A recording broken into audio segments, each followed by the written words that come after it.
Good evening, ladies and gentlemen. Thank you so much for coming. I really want to thank the Foreign Policy Association. Thank you so much for inviting me.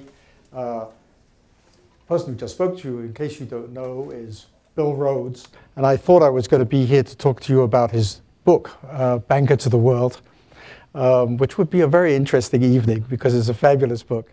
But thank you very much for the kind words of introduction, Bill. I want to talk to you about a subject that affects all of your lives, but I want to talk to you in a way that will surprise you, because the story that I want to recount is fundamentally an optimistic story. And usually if you are brave enough to venture out and come to a talk about corruption, you think, there must be something masochistic about me. Why am I doing this? It's such a terrible world. There's so much corruption.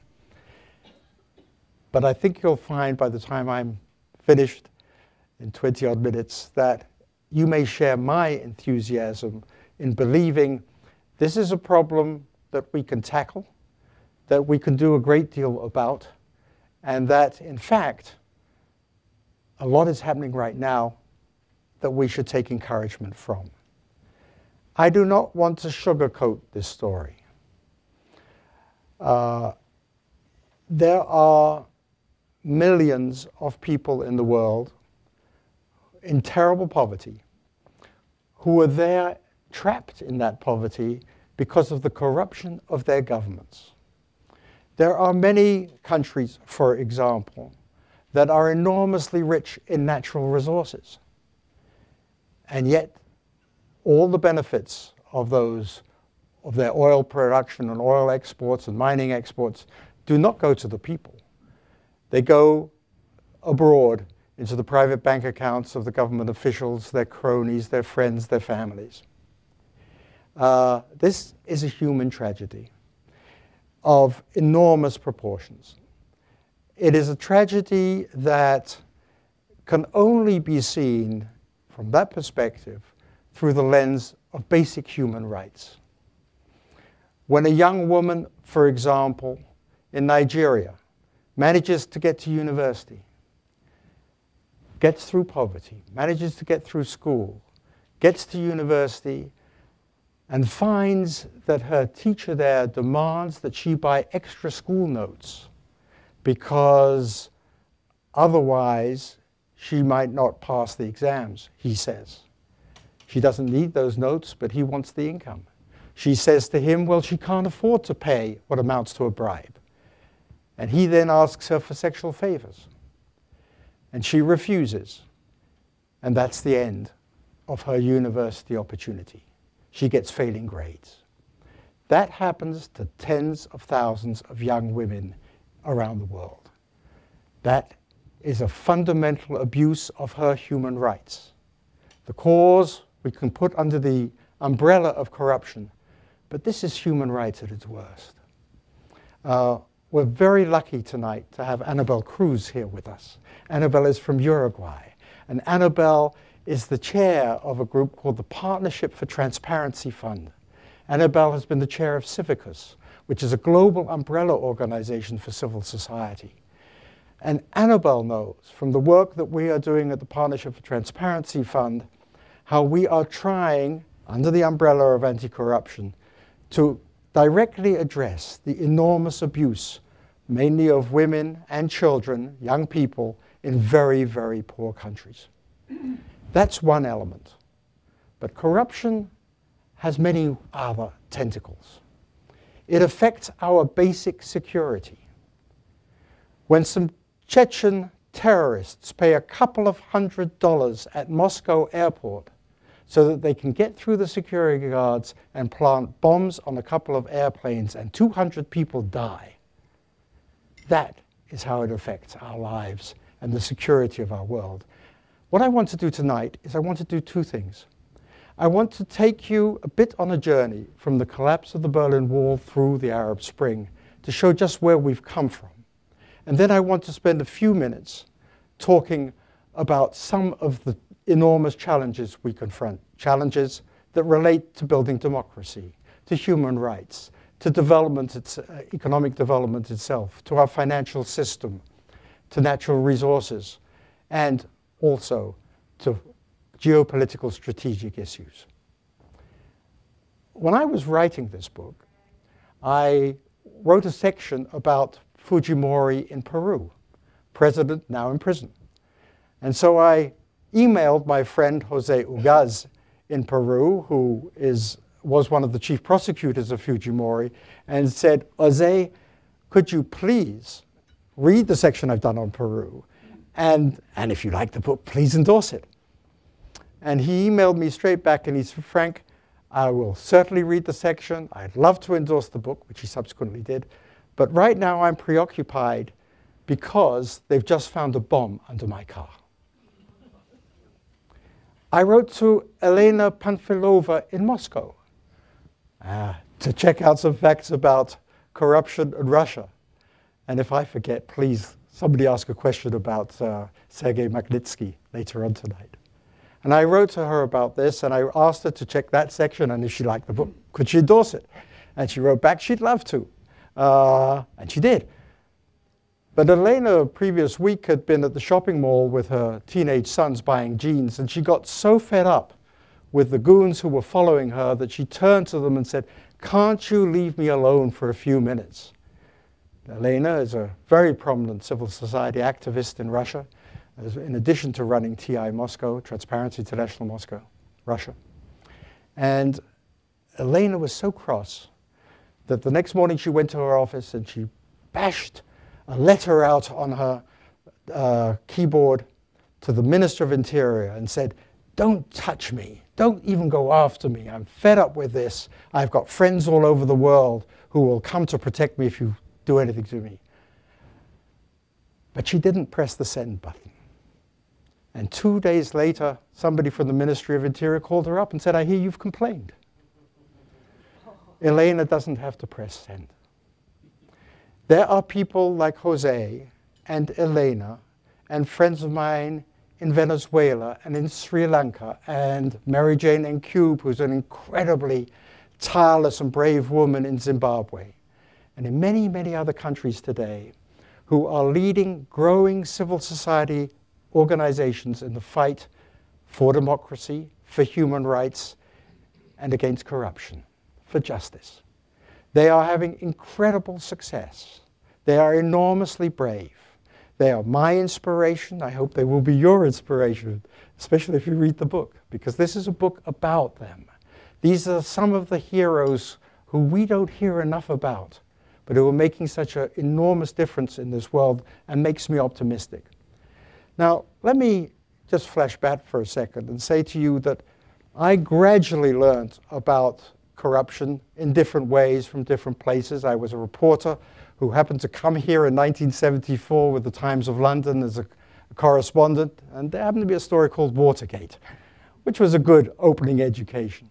I then spent 9 years of the 1980s working the external relations of the World Bank and traveled very widely and learned about poverty to a greater extent than I knew about it. I learned an enormous amount in a wonderful institution, and I learned about corruption firsthand in very poor countries.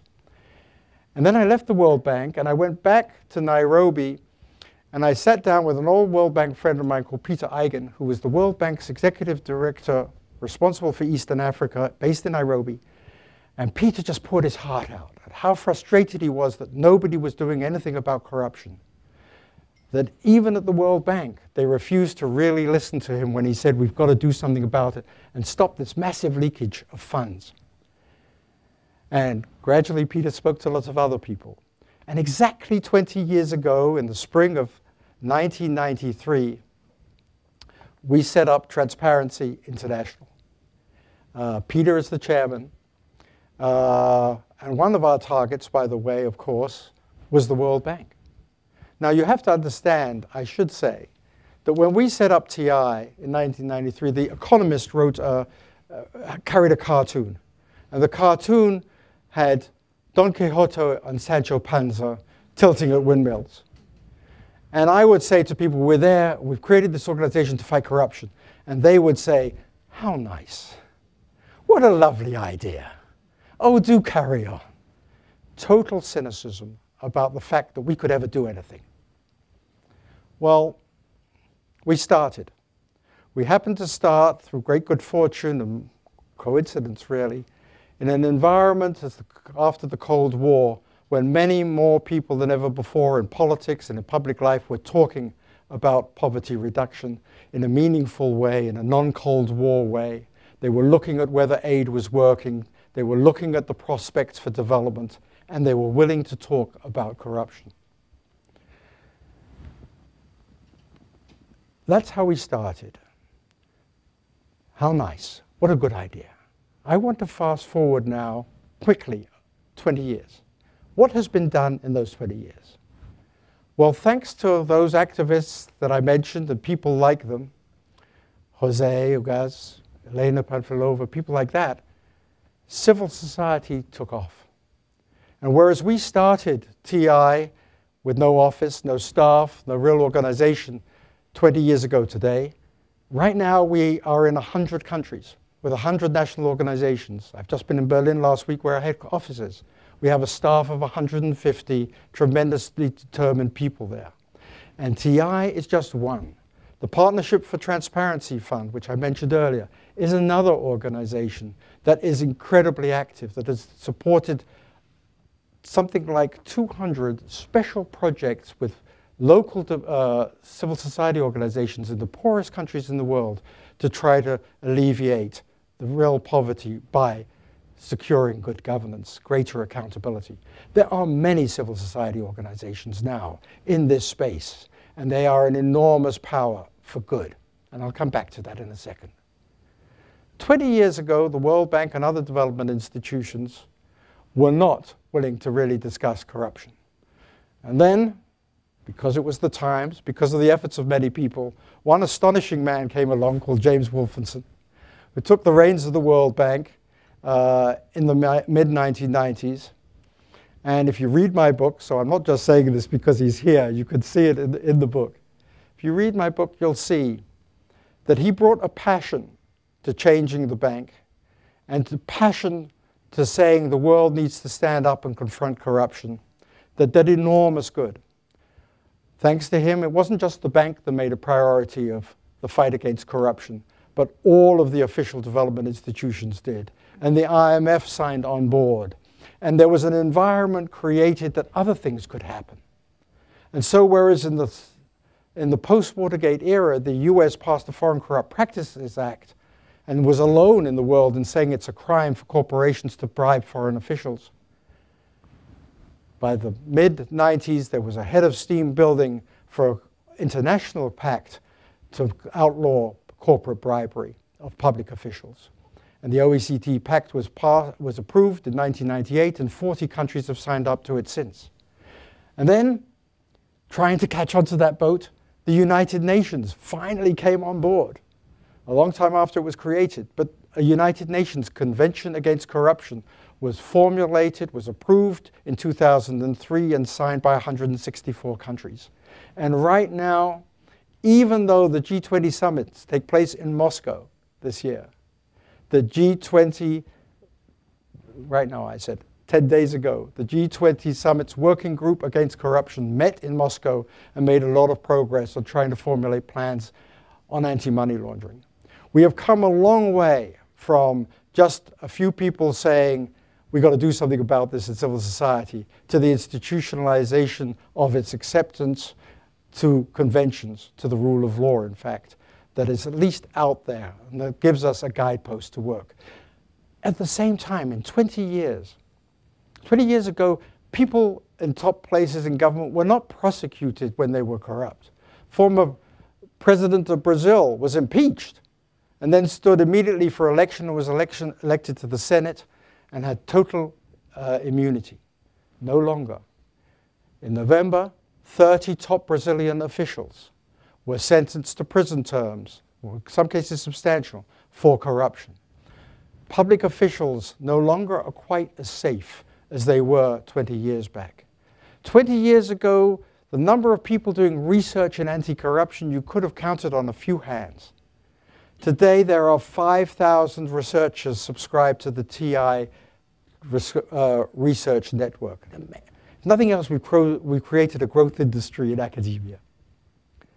But the most important development in those 20 years is that through the growth of the internet, people have become networked and better informed.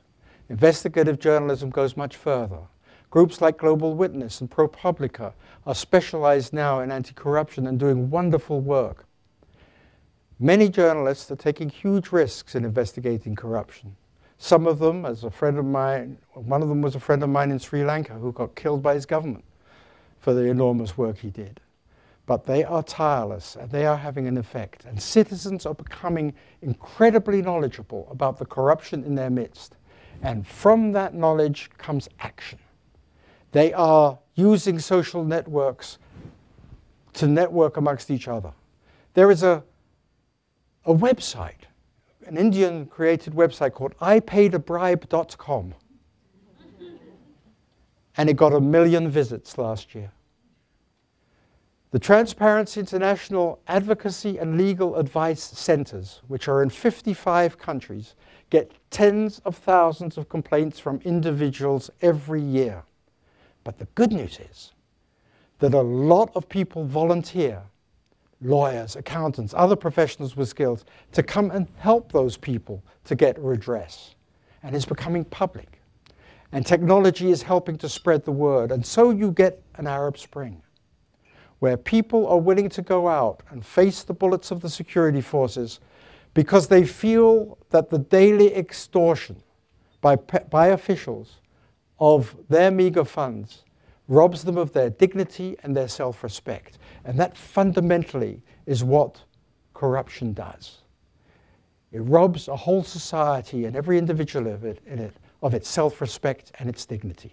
And people are now standing up by the tens of thousands in the parks in India and demanding new legislation.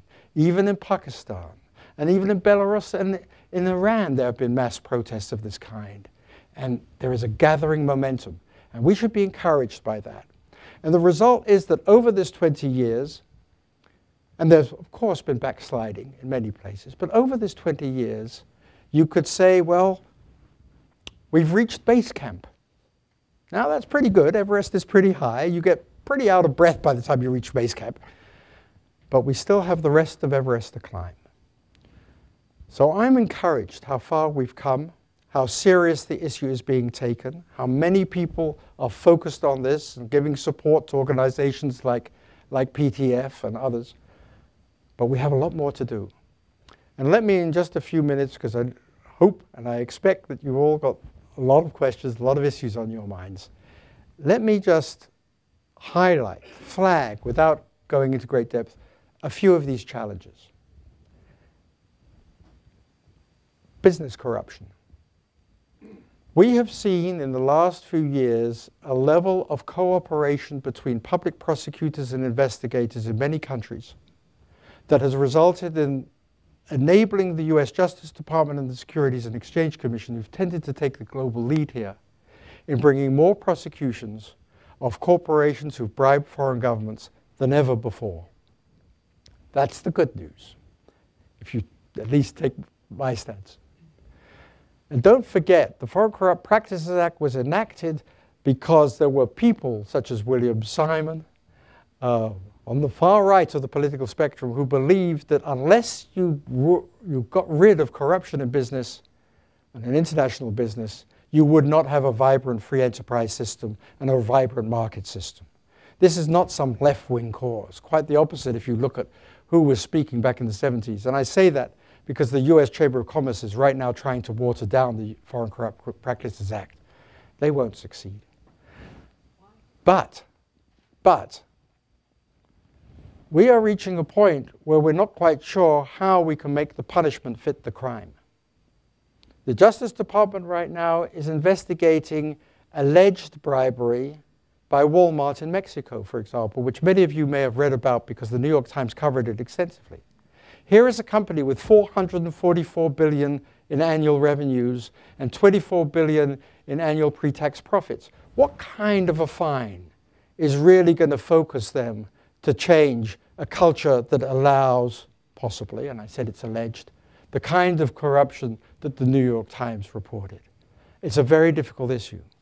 But the only points I would make that on this is, one, corruption's never victimless. When there is bribery and there is corruption, people suffer, and it is always the poor. Those victims need to be recognized. And I thought it was fascinating in the UK last year when BAE Systems was fined $50 million, £30 million for bribery in Tanzania, that the judge said, you have to find a way to see that poor people in Tanzania use this money for their benefit. And the British Aid Ministry was ordered to find a way to put that money directly into education in Tanzania and bypass government so that it wouldn't get stolen. It was an incredible precedent that I hope we learn in this country. A lot is happening on corporate bribery. I believe that as the internet becomes more powerful, as executives find out that from their hard drives come the smoking gun emails that that stimulate all these investigations, that corporations will redouble their efforts at trying to be ethical and do the right thing.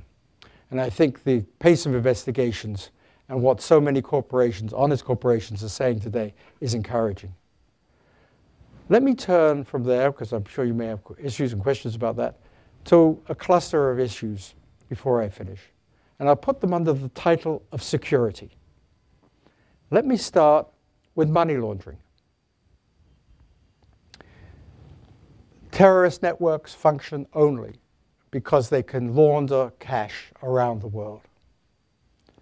Money laundering is the handmaiden of corrupt officials who many of them put their funds illicitly into channels that somehow manage to get them from being stolen funds into legitimate investments. We know what needs to be done here. Many experts have studied the problem. There are many agreements amongst governments. There is a new G20 plan to deal with it. And it ranges from strengthening know your customer rules at banks to making a much bigger effort to get to know the real beneficial ownership of accounts, to clamping down on offshore centers that are poorly regulated, to doing things about repatriating stolen assets. After all, the foreign assets of the Mubarak family have only partially been returned to Egypt so far. The foreign assets of the Ben Ali family of Tunisia have barely been repatriated to Tunisia. There is still all manner of court cases trying to get back some of the $6 billion that was stolen by the Abacha family in the 90s in Nigeria. Many people know where that money is deposited, but the legal system is such that it slows down the repatriation. We know what has to be done. What now needs to be done is to generate the political will to do something about it. And that is proving to be very, very difficult. And then, again, the smoking guns appear, the email traffic appears, the cases start building up, until the point where HSBC gets prosecuted, or not prosecuted, at least gets investigated by the Justice Department here. And it pays a $1.9 billion fine for assisting the Mexican drug cartels to place billions of dollars in the US financial system. And if you read today's newspapers, it was about a discussion that has been going on in Washington for several weeks now, where the Attorney General says they decided not to prosecute HSBC. Why? Because they were fearful that if that led to forcing HSBC to close some of its branches in the United States or its operations in the United States, this would have all sorts of ramifications, the unknown consequences of which we really cannot predict for the financial system as a whole. So what is the appropriate punishment for the crime of money laundering? This will become a big debate here, but it's being debated. It's being discussed. Senator Carl Levin is leading the charge on this very effectively, I think. And again, we've come a long way from where we were, where we talked about the issue as if nothing could be done. Let me hurry on and raise just two other issues. Natural resources, oil, gas, mineral deposits. We've known for years that the royalty payments that are made to very corrupt governments for those assets go into the accounts of the heads of those governments, not to their peoples. An amazing thing happened a year and a half ago. Thanks to such heroes in part like George Soros, in particular Senator Richard Lugar, and the Publish What You Pay coalition of 600 civil society organizations, a clause was put in to the Dodd-Frank Financial Reform Act that had nothing to do with financial reform. And it relates to oil, gas, and mining companies. And it says that with effect from 2014, all US companies and all companies which are listed in that sector that are listed on the US exchanges have to disclose annually all of their royalty payments to governments. It's not going to end the corruption. But once we have the knowledge, once we have the transparency, we can start to do things about it. It is a very important beginning, and the European Parliament is going to pass similar legislation, I think, in the very near future. Making progress there. But this is a huge issue, and it has huge security implications. Finally, let me just talk about security for 1 second. I am perplexed about answers here. It's the area that has been the least studied of all the areas related to corruption. We, the US, believes that we need vital security relationships with Pakistan, with Afghanistan, with Iraq, with Egypt. And to secure those relationships with governments that are incredibly corrupt. We have been willing to provide enormous amounts of funds and turn a blind eye to just what has happened to them. Let me be concrete. We put $28 million every single day of US taxpayer money into reconstruction projects in Afghanistan. In total, that's close to $100 billion over the last 10 years. Far in excess of the absorptive capacity of Afghanistan. Much of that money goes to parts of the country where the Special Inspector General for Afghanistan says he cannot send people safely to just monitor what happens to the money or audit the projects. 80% of that aid money goes through the Pentagon. Now it's Afghanistan we're talking about. Transparency International runs an index of perceptions of corruption in countries. New Zealand, Denmark, Norway get a 90 out of 100. They're seen to be clean. Oh, sorry. The US gets 75.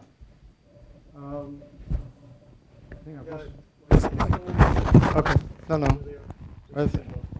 I think we're okay. Is that all right? Sorry. I was just spreading the news on the US and the system collapsed. The US gets 75, ranked about 17th, about 20th. And then there's Afghanistan, gets 8. It is the very bottom of the list, alongside North Korea and Somalia. And this is the country we put $28 million of reconstruction aid into every single day. My problem is this. I understand what's going on. You understand what's going on. We have a security agenda. We want our military to be able to operate in various places. We feel, or at least the military does, or the intelligence people do, or the State Department does, that this kind of payments, without looking for too much accountability, is necessary for the security objectives we have. I don't think it is, and I'll tell you why. Because the people in Afghanistan are very well informed today. I've mentioned the internet. I've mentioned information. Citizens are informed. They know what's going on. They know how corrupt the government is. They know how corrupt the cronies of the government are. And unfortunately, they blame the US for aiding and abetting it. And that must do us damage going forward. And the same is true in Pakistan, where opposition politicians lead huge public demonstrations where they're blaming the government for being corruption, where they're carrying huge placards that are anti the United States. And it happened in Egypt too, for the same reasons. And we have to redefine the way we deal with highly corrupt regimes that we consider we need to partner with for security purposes. I don't know the answers. And the reason for mentioning it here is because I hope some of you have the answers, and some of you will follow up and have more discussions and develop this into a serious discussion, because there wasn't a question about it at the hearings for Senator Vogl for the Defense Department or for Senator Kerry for the State Department. This issue of security and corruption constantly gets shoved aside. People don't want to talk about this very difficult issue. I think it's time they did. Let me end with just a comment. I see all these brave people in so many countries doing unbelievable work to promote human rights, to promote anti-corruption, to promote justice. And I'm very worried about them, because the more successful they are in getting people into the streets, the more many of these governments start to threaten them and restrict their activity. We've reached the point where in Russia today, if you work for Transparency International Russia, you have to say that you are a foreign agent. And they've changed the treason law, so you could get arrested very easily for almost any trumped-up charge. And this is a country, after all, where an anti-corruption person called Sergei Magnitsky, who died in prison, was beaten by his jailers in prison and died at the age of 37 3 years ago, was 2 weeks ago put on trial by the Russian authorities. Yes, a dead person is being put on trial to tell the world, don't get involved in cases like this, because the US passed a law called the Magnitsky Act following the death of Magnitsky. The Russians want to warn the world, but they also want to warn domestic civil society. My friend J.C. Willey in Sri Lanka, who I saw last week in Berlin, now has permanent bodyguards. He runs Transparency International Sri Lanka. He never travels with his family. His staff of 40 all have safe homes. Their offices have been bombed. He's been kidnapped at times. I could go on. These brave, brave people are making an enormous change in our world. I want to end by just reading something to you. On December the 10th, 2011, 3 African women received the Nobel Peace Prize. Ellen Johnson Sirleaf, Neymar Gaboui from Liberia, and Tawakkol Kaman from Yemen. When they were receiving the award, the president of the Norwegian Nobel Prize Committee said, his name is Thorbjørn Jagland, he said in Oslo, I'd like to quote James Baldwin, who wrote, "The people that walked in darkness are no longer prepared to do so." Mr. Jagland added, make a note of that. All of those who wish to be on the right side of history. I think we're waging war on corruption. We are dreamers, but we think we're on the right side of history. And the wonderful thing is that more people are joining this cause every day than ever before. Thank you very much indeed.